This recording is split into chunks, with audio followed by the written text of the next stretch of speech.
parmi tous les marins qui viennent le soir pour boire une chopine, il y a le gars Patin.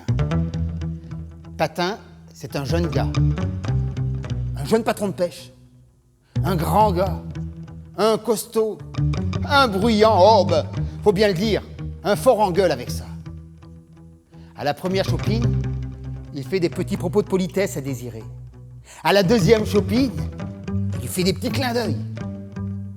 À la troisième chopine, il lui dit « Oh, Mamselle Désirée, si vous vouliez », sans jamais dire la fin de la phrase. Au départ, il prend sa source, sa genèse, à travers la nouvelle La mer aux monstres. C'est une nouvelle que je lis quand je suis adolescent. Et pendant très longtemps, elle va tourner dans ma tête, dans un coin de ma mémoire, sans trop savoir quoi en faire. Et il y a quelques années maintenant, 4-5 ans à peu près, je vais avoir comme projet de la ramasser avec d'autres histoires, d'autres nouvelles de Maupassant pour les mettre sur scène. Alors ce n'est pas le texte de Maupassant, c'est une réécriture pour conteurs et musiciens.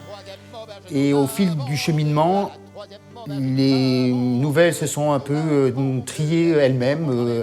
Et nous sommes restés avec 4 histoires de femmes. Des histoires de femmes dans la guerre, de femmes battues, de grossesses non désirées. Donc des histoires qui ont un prolongement actuel évident pour avoir aussi une dimension contemporaine de ce spectacle-là. Alors maintenant, dans la famille sauvage, il me reste la mer.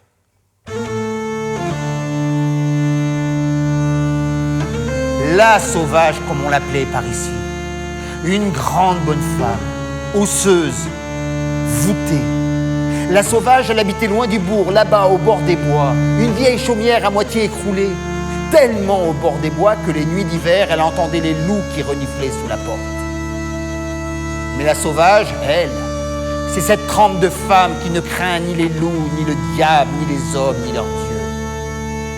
La sauvage, elle traverse sa vie, travailleuse, l'âme têtue, le corps borné, sans s'occuper de personne et sans que personne ne se soucie d'elle.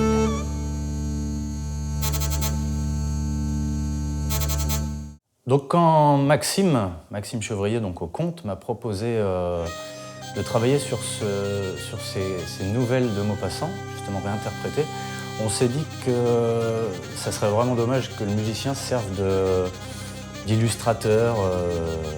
Donc là, on est vraiment parti sur un dialogue. Comment dire des choses, lui avec les mots et moi avec les notes.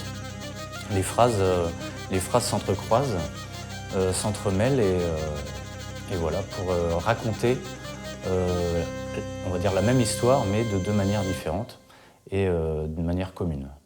Il n'a pas fallu longtemps pour qu'elle sache qu'elle était enceinte et qu'elle était une fille perdue. Elle a eu grand honte. Et aussi, elle a eu grand peur. Au début, pour cacher sa grossesse, elle a fait sauter les plis de la jupe, les uns après les autres. D'abord un pli, puis un deuxième, un troisième, un cinquième, un dixième, et tous les plis de la jupe y sont passés. Ensuite, elle a grandi la toile de la chemise. Mais au bout d'un moment, il n'y avait plus de plis à la jupe, plus de toile à la chemise, et son ventre continuait à s'arrondir. Alors avec des planches, avec des cordes, elle s'est fabriqué un corset. Et elle s'est serré le ventre.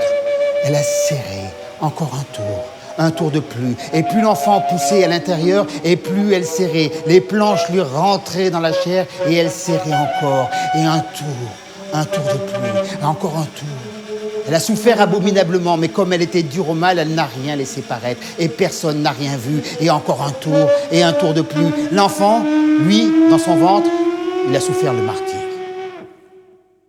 Oui, donc quand Maxime m'a demandé donc d'avoir ce regard extérieur qui était un petit peu plus qu'un regard extérieur en fait, moi j'ai trouvé, quand il est venu m'exposer le projet, j'ai trouvé ce projet très intéressant pour plusieurs raisons. D'une part, d'aborder oralement un auteur de littérature écrite, et pas n'importe quel auteur, et interprété donc par 2 hommes, et en même temps de faire une sorte de pirouette à la fin des histoires sur la problématique qui a été traitée dans cette écriture de Maupassant, qui est quand même pas une écriture récente. Comment ça résonnait aujourd'hui, à la fois chez nous, dans nos propres dans nos propres mémoires, dans nos propres histoires, et comment ça va résonner chez les gens d'aujourd'hui, quelle qu'en soit la génération d'ailleurs. Si en est une autre,